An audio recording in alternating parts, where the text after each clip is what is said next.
韓国は一時 2% に過ぎなかった生ゴミのリサイクル比率を 95% まで引き上げた。 한국은 한때 2%에 불과했던 음식물 쓰레기의 재활용 비율을 95%까지 끌어올렸습니다. 외국인들이 한국에 오면 가장 놀란다는 것 중 하나, 바로 분리수거입니다. 그러고 생각해보면 한국은 길에 쓰레기통이 거의 없는데도 불구하고 거리가 매우 깨끗하다며 두 번 놀라게 된다 합니다. 영국의 공영방송인 BBC에서는 한국은 음식물 쓰레기를 정복했다는 제목의 뉴스를 하기도 했습니다. 한국의 분리수거가 잘 되는 이유와 함께 음식물 쓰레기 처리 실태와 방법에 대해 소개했는데요. 또한 미국 뉴스 채널인 PBS 뉴스 아워에서도 한국의 분리수거에 대한 뉴스를 하기도 했습니다. 영국인들과 미국인들은 한국의 이런 모습에 한국인들 대단하다며 칭찬을 아끼지 않았는데요. 영국과 미국에서는 대부분 음식물 쓰레기를 분리하지 않고 집 앞 쓰레기통에 한 번에 버리고 있으며, 미국은 쓰레기 배출 세계 1위 국가지만 재활용 순위는 17위로 매우 낮은 편이기 때문에 더욱 놀랄 수밖에 없었습니다. 인도 뉴스 채널인 센세드 TV에서도 한국의 분리수거와 재활용에 대한 뉴스를 내보냈는데요. 이 뉴스를 보며 인도인들은 이런 말을 했습니다. 믿을 수 없다. 왜 많은 나라 중에서 하필 한국이냐? 한국에 돈을 받았나? 등의 반응들이 많았습니다. 인도의 뉴스 채널은 인도인들이 이런 반응을 하는데도 왜 한국의 분리수거를 이야기했을까요? 바로 우리 한국이 재활용 순위 2위이기 때문이었습니다. 그리고 1위는 독일이었습니다. 한국이 2위라고? 한국인들은 무조건 분리수거를 할 텐데. 사실 안 하고 그냥 버리는 사람들도 많았나? 라는 생각이 드실 수도 있는데요. 이 순위는 재활용된 쓰레기의 양으로 계산한 것입니다.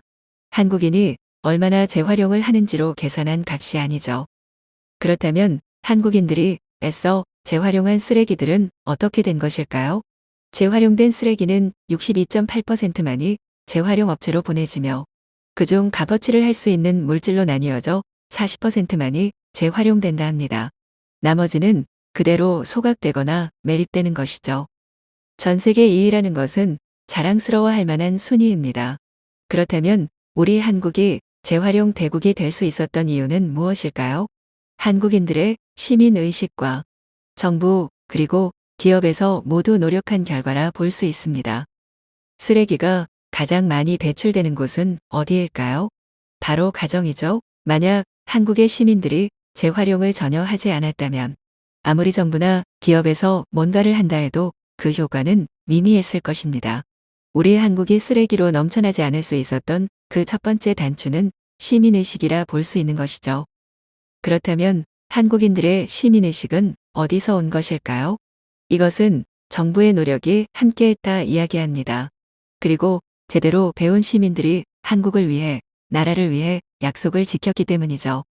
카페만 해도 매장 내에서 일회용품 금지라든지 뚜껑의 모양을 바꿔 빨대를 없애자든지 하는 변화를 주고 있죠. 사실 이러한 움직임은 현실적으로 적용되기 어려운 것도 있습니다. 현실적인 어려움은 갑자기 개정된 법 때문에 한국인들이 불편을 겪는다는 것인데요. 하지만 우리는 언제나 불편을 감수하더라도 환경에 대한 부분에서는 한번 해보자는 반응이 대부분이었습니다. 이러한 점이 다른 나라와 한국인들의 차별점이라 볼 수 있는 것이죠. 실제로 미국에서는 주마다 분리수거를 하는 곳도 있긴 하지만 대부분은 전혀 하지 않는다 합니다. 중국에서는 2018년까지만 해도 분리수거는커녕 쓰레기 대수 입국이었죠. 2020년 5월부터 중국에서도 분리수거 정책을 시작했지만 불만이 어마어마하며, 쓰레기를 쓰레기처럼 버릴 수 있어 편했는데 왜 이런 걸 하는지 모르겠다. 라는 반응이 많다고 합니다. 거리가 깨끗하다 알려진 일본에서는 어떨까요? 정답은 깨끗한 곳은 정말 깨끗하고 아닌 곳은 정말 더럽다는 것입니다. 다른 나라의 손님이 오는 곳은 일부러 깨끗하게 관리하며 이것을 홍보한 결과인 것이죠. 우리 한국은 어떨까요? 한국은 벌금이 있어서 그런 거 아냐? 라고 한다면 다른 나라는 없을까요? 그렇다면 우리 한국은 쓰레기를 줄이고 재활용을 하기 위해 어떤 노력을 했을까요? 첫 번째는 일반 쓰레기 봉투의 도입, 두 번째는 음식물 쓰레기 봉투의 도입이 있습니다. 쓰레기 봉투는 배출하려는 쓰레기 양에 따라 처리 수수료가 포함되어 있습니다. 폐기물 처리 비용을 부과함으로써 배출량을 줄이고 재활용 분리 배출을 유도할 수 있는 것이죠. 외국은 한국과 달리 전용 쓰레기 봉투가 없기 때문에 이것 또한 외국인들이 놀라는 것 중 하나라 합니다. 세 번째는 법과 처벌입니다. 우리 한국은 규정에 맞지 않게 쓰레기를 버리면 벌금을 내게 되어 있는데요. 길 가다 무심코 버린 쓰레기는 5만 원, 봉지째로 무단 투기를 했을 때엔 20만 원, 수레나 차를 타고 쓰레기를 운반해 버릴 경우엔 50만 원의 과태료가 부과됩니다. 금액과 상관없이 쓰레기를 버리는 행위에 대해 나라에서 법적으로 금지시키고 있다는 것 자체만으로도 길에 쓰레기를 버리는 건 나쁜 행위라는 것을 알리는 장치이기 때문에 꼭 필요하다 볼 수 있습니다. 또한 공병보증금이라 해서 소주병, 맥주병이나 우유곽 등을 가까운 마트에 가져가면 정해진 금액에 맞춰 보증금을 돌려주고 있습니다. 네 번째는 CCTV입니다. 우리 한국은 재활용을 잘하는 깨끗한 나라기도 하지만 미래 도시라 불릴 만큼 기술이 발전된 나라기도 합니다. 그렇기 때문에 한국의 도시 곳곳에는 CCTV가 잘 설치되어 있어 무단 투기가 현저히 적으며 실시간 음성으로 지원되는 것도 있죠. 촬영 중입니다. 오메 놀래라. 적발 시 100만 원 이하의 과태료가 부과되오니 처음엔 CCTV의 도입이 무단 투기를 막는데 효과가 컸다고 합니다. 그러나 최근에는 CCTV가 소용없다는 말이 나오기도 하는데요. 한국인들은 그 이유를 이렇게 말합니다. CCTV가 있어서 무단 투기 신고를 했더니 잡을 수 없다는 대답이 돌아왔어요. 이럴 거면 CCTV를 왜 설치했나요? 사실 CCTV는 무단 투기자를 잡는 용도보다는 무단 투기하려던 시민이 CCTV의 존재를 알아채고 다시 한번 생각해 보라는 의미가 있습니다. 범인을 찾아 벌을 준다기보다 무단 투기를 줄이자는 뜻이죠. 의도는 그렇다 하더라도 CCTV에 떡하니 범인이 찍혀 있는데 잡을 수 없다니 참 답답한 노릇입니다. 또한 우리 한국은 기업과 함께 재활용을 늘리고 쓰레기를 줄이려는 노력도 하고 있습니다.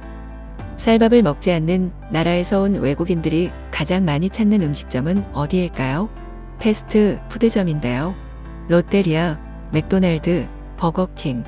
어디를 가도 우리 한국의 패스트 푸드점은 먹은 음식을 정리하는 쓰레기통이 이렇게 되어 있습니다. 한국인이 보기엔 특별하지도 않은 것 같은데요. 외국인들은 크게 놀란다 합니다.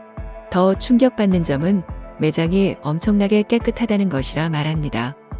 대부분 외국에서는 입구가 하나인 쓰레기통에 모든 쓰레기를 버리며 먹은 것을 매장에 그대로 두고 가는 것이 일반적이기 때문인데요. 한국인들은 패스트 푸드점에서까지 자발적으로 분리수거를 한다며 놀라워했습니다. 이 모든 것이 지켜질 수 있었던 것은 우리 한국인들의 올곧은 마음 때문이라 생각합니다. 지금도 충분히 잘하고 있습니다. 하지만 전 세계에서 재활용 최강국답게 앞으로도 더욱 플라스틱을 줄이려는 노력을 해보는 것은 어떨까요?